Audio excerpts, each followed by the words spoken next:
Hello and welcome to this tutorial, and in this tutorial we'll be learning about the different states of your Android activity. Now in the previous tutorial we have gone through the basic overview of activity, in which we studied how you could just change the user interface of your activity, and we have also studied the two ways in which you could change the user interface. So the first way was the design view, or the design way, in which you could simply drag and drop the elements onto your activity and then just use the properties in order to change the content of it. And the next way was by using the XML code, by using the XML tags, which allows you to insert any element on your activity screen, and you could also change the background color as we have done right over here. Now in this tutorial what we are going to do is that you are going to leave the user interface apart, and we are going to go in much more depth about the activities logic. Now in this tutorial what we are going to do is that we are going to study the different states of your main activity. So for example, if in the previous tutorial we have ignored this code, and that is because it is a bit difficult to understand this code for a beginner, and in this tutorial what we are going to do is that we are going to go through this code and we are going to understand what some of the code means. So for this tutorial we are going to study the states of an activity.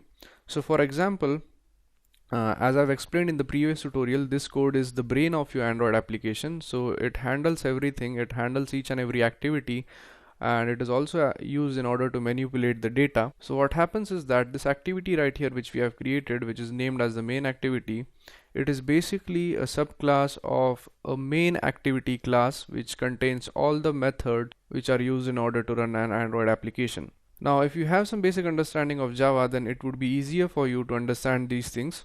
So as I've earlier explained, that the main activity or any activity which we are going to create in our Android application is going to be the subclass of the main activity.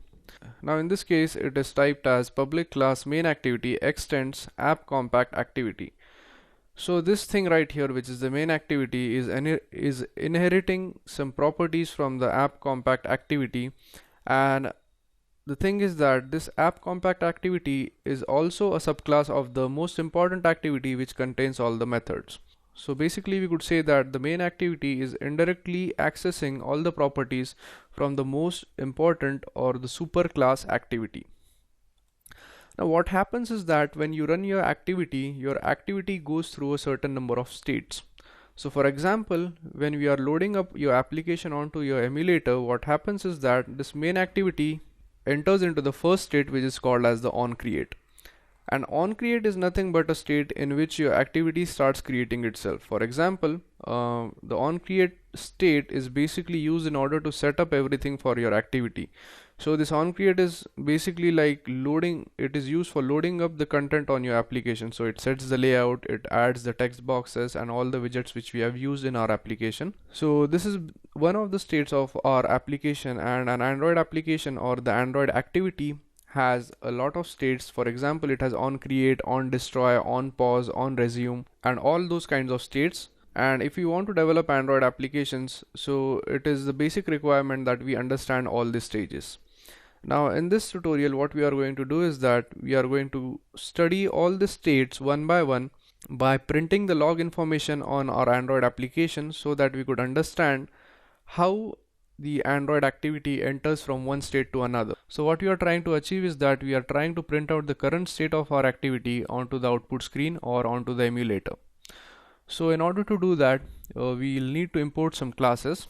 So the first thing which we will need to import is the log.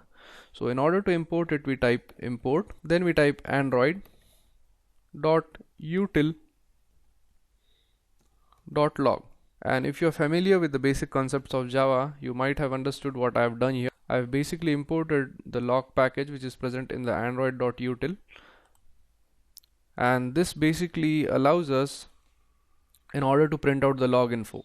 So once we are done with this, the next thing which we need to do is we need to go into this public class main activity, and inside it we are going to create a string. So in order to create a string, we type private static final string, and let's say we name the string as tag, and we type this equals, let's name the string as my message. So we type my message. Now once we are done with this, the next thing which we do is, as we need to print out the log information in the onCreate method or the onCreate state, so we go inside this onCreate and inside it we type the basic log information. So in order to display out the log information, we type log.I, and it is going to contain two parameters. The first parameter is going to be the string. So in this case we have the string, which is nothing but the tag, and the next thing which we want to print out is the state. So for example, in this case we want to print out on create, so we just copy this and we paste it so that we could understand that the activity has entered the on create state. Now just give a semicolon. So basically what we are trying to achieve is that we want to print out the log information in each and every activity state so that we could understand in which state is the current activity is present.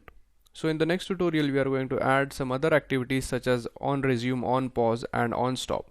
So thank you very much for watching this tutorial, and I'll see you in the next tutorial. Thank you.